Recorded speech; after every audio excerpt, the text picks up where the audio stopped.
ನಮ್ಮ ಶ್ರೀಗಳು ಒಂದು ಪ್ರಶ್ನೆ ಕೇಳ್ತಾ ಇದ್ದಾರೆ ನನಗೆ, ಮಾಧ್ಯಮದವ್ರು ಇದ್ದಾರೆ ಕೇಳ್ಕೊಳ್ಳಿ.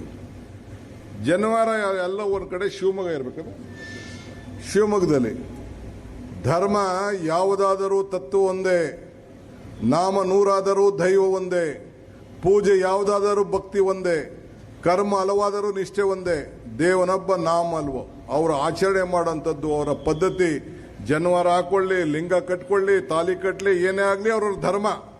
ಯಾರು ಹುಟ್ಟುವಾಗ ಯಾರು ಯಾವ ಜಾತಿಯಲ್ಲಿ ಹುಟ್ಟಬೇಕಂತ ಯಾರು ಅರ್ಜಿ ಹಾಕೊಂಡು ಹುಟ್ಟಿಲ್ಲ. ಆದರೆ ಅವ್ರು ಹಿರಿಯರು ಮಾಡ್ಕೊಂಡು ಬಂದಿದ್ದಾರೆ. ನಾಮಕರಣ ಮಾಡೋದು ಧರ್ಮ, ಉಪನಯನ ಮಾಡ್ಕೊಳ್ಳೋದು ಧರ್ಮ, ಕಿವಿ ಚುಚ್ಚೋದು ಧರ್ಮ, ಮೂಗು ಸುಚ್ಚೋದು ಧರ್ಮ, ತಾಲಿ ಕಟ್ಸ್ಕೊಳ್ಳೋದು ಧರ್ಮ. ಕೊನೆಗೆ ನಂಗೆ ಧರ್ಮನೇ ಬೇಡ ಅಂತ ಕೆಲವರು ವಾದ ಮಾಡ್ತಾರೆ. ಅವನು ಸತ್ತ ಮೇಲೆ ಅವನ್ನ ಉಣ್ಬೇಕೋ ಇಲ್ಲ ಅಂದ್ರೆ ಸುಡಬೇಕು ಅನ್ನೋ ತೀರ್ಮಾನ ಧರ್ಮ. ಧರ್ಮ ಬಿಟ್ಟು ಯಾರು ಮಾಡ್ಲಿಕ್ಕೆ ಸಾಧ್ಯ ಇಲ್ಲ. ಹಂಗೆ ಧರ್ಮಗಳಲ್ಲಿ ಯಾವುದು ಒಂದು ಪದ್ಧತಿಯನ್ನು ಬಂದಿದೆ, ಯಾವ ಸರ್ಕಾರ ಕೂಡ ಭಾಗಿಯಾಗಲಿಕ್ಕೆ ತಯಾರಿಲ್ಲ. ಯಾರೇ ತಪ್ಪು ಮಾಡಿದ್ರೆ ಶಿಕ್ಷೆ ಕೊಡಲಿಕ್ಕೆ ಬದ್ಧವಾಗಿದ್ದೇವೆ. ಆ ಧರ್ಮವನ್ನು ಉಳಿಸಲಿಕ್ಕೆ ನಮ್ಮ ಸರ್ಕಾರ ಬದ್ಧವಾಗಿದೆ. ಇದನ್ನ ನೇರವಾಗಿ ಶ್ರೀಗಳ ಪಾದಗಳ ಸನ್ನಿಧಿಯಲ್ಲಿ ಈ ಮಾತನ್ನು ನಾನು ಹೇಳ್ತಾ ಇದ್ದೀನಿ. ಯಾರು ಆತಂಕ ಪಡೆಯೋದು ಬೇಕಾಗಿಲ್ಲ.